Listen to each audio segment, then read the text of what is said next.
బ్రహ్మ ఇంకా విష్ణుదేవుడు ఎవరు గొప్ప అని జరిగిన వాదన తీవ్రమైన యుద్ధంగా మారడంతో ఒక్కసారిగా వారి మధ్య అంతులేని అగ్నితో నిండిన ఒక భారీ కాంతి స్తంభం అనగా జ్యోతిర్లింగం ఆవిర్భవిస్తుంది. ఆ స్తంభానికి ఆది లేదు, అంతము లేదు. అనగా మొదలు లేదు, చివర లేదు. బ్రహ్మ, విష్ణువులు ఇద్దరూ ఆశ్చర్యపోయి తమ వాదాన్ని పక్కన పెట్టి ఆ స్తంభం రహస్యాన్ని తెలుసుకోవాలని నిర్ణయించుకున్నారు. బ్రహ్మదేవుడు హంసరూపం ధరించి ఆ స్తంభం యొక్క శిఖర భాగం చూడటానికి పైకి ఎగురుతాడు. అలాగే విష్ణుదేవుడు ఒక వరాహ రూపం ధరించి ఆ స్తంభం యొక్క మూలాన్ని అనగా అడుగు భాగాన్ని చూడడానికి వేగంగా కిందికి వెళతాడు. వేల యుగాలు గడిచినా ఆ స్తంభానికి ఆది అంతము ఎవరికీ కనిపించవు. విష్ణుమూర్తి తన ప్రయత్నం విరమించుకుని వెనక్కి వచ్చి తాను మూలాన్ని చూడలేకపోయాననే నిజం ఒప్పుకుంటారు. కానీ బ్రహ్మదేవుడు ఇంకా ఆకాశంలో పయనిస్తూ ఉండగా దారిలో జారి పడుతున్న అద్భుతమైన మొగలి పువ్వుని చూస్తారు. బ్రహ్మ ఇంకా విష్ణువుల అజ్ఞానాన్ని చూసిన మహాదేవుడు నవ్వగా ఆ కంపనం వలన శిరస్సు నుండి జారిపడిన పువ్వే మొగలి పువ్వు. అది చాలా కాలంగా కిందకి జారి పడుతూనే ఉంది. అలా జారిపడుతున్న మొగలి పువ్వుని చూసిన బ్రహ్మదేవుడు, ఓ పుష్పరాజమా, ఈ స్తంభం యొక్క శిఖరం నీకు తెలుసా అని అడుగుతాడు.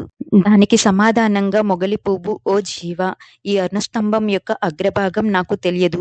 చిరకాలం నుండి ఈ స్తంభం యొక్క మధ్య భాగం నుండి జారి పడుతున్న దీని అగ్రాన్ని చూడాలనే ఆశ వదులుకో అని చెబుతుంది. ఆ మాటలను విన్న బ్రహ్మదేవుడు, ఓ పుష్పరాజమా, నాకొక ఉపకారం చేయాలి. నాతో పాటు విష్ణువు దగ్గరకు వచ్చి ఈ బ్రహ్మ లింగాగ్రాన్ని చూశాడు అనే సాక్ష్యం చెప్పాలి అని అడుగుతాడు. బ్రహ్మదేవుని మాటలను అంగీకరించిన మొగలి పువ్వు విష్ణువు వద్దకు వచ్చి అలాగే సాక్ష్యం చెబుతుంది.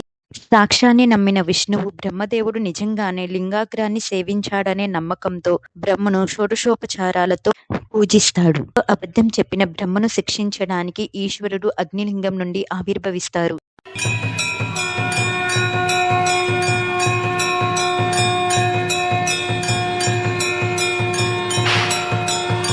అహంకారంతో అసత్యమైన బ్రహ్మదేవుని దర్పాన్ని అణచాలనే కోరికతో మహాదేవుడు తన భ్రూమధ్యం నుండి భైరవుడనే మహాపురుషుణ్ణి సృష్టిస్తాడు. వెంటనే భైరవుడు శివుని ఆజ్ఞతో బ్రహ్మదేవుని యొక్క పంచమ ముఖాన్ని ఖండించి అదే వేగంతో మిగిలిన శిరస్సులను కూడా ఖండించబోతాడు. వెంటనే మహావిష్ణువు బ్రహ్మదేవుణ్ణి రక్షించాలని ఈశ్వరుణ్ణి వేడుకుంటాడు. ప్రసన్నుడైన మహాదేవుడు భైరవుణ్ణి వెనక్కి పిలిచి బ్రహ్మగారితో, ఓ విధాత, నువ్వు లోకభారాన్ని వహించు. నువ్వు నశిస్తే లోకపాలకుడు లేని కారణంగా అరాజకమై లోకాలన్నీ నశిస్తాయి అని చెప్తాడు. అలాగే మహాదేవుడు అబద్ధం చెప్పిన బ్రహ్మదేవుడికి భూలోకంలో పూజలు జరగవనే శాపం కూడా ఇస్తారు. అలాగే మొగలి పువ్వుకు కూడా ఇక పూజకి పనికిరావనే శాపాన్ని ఇస్తారు.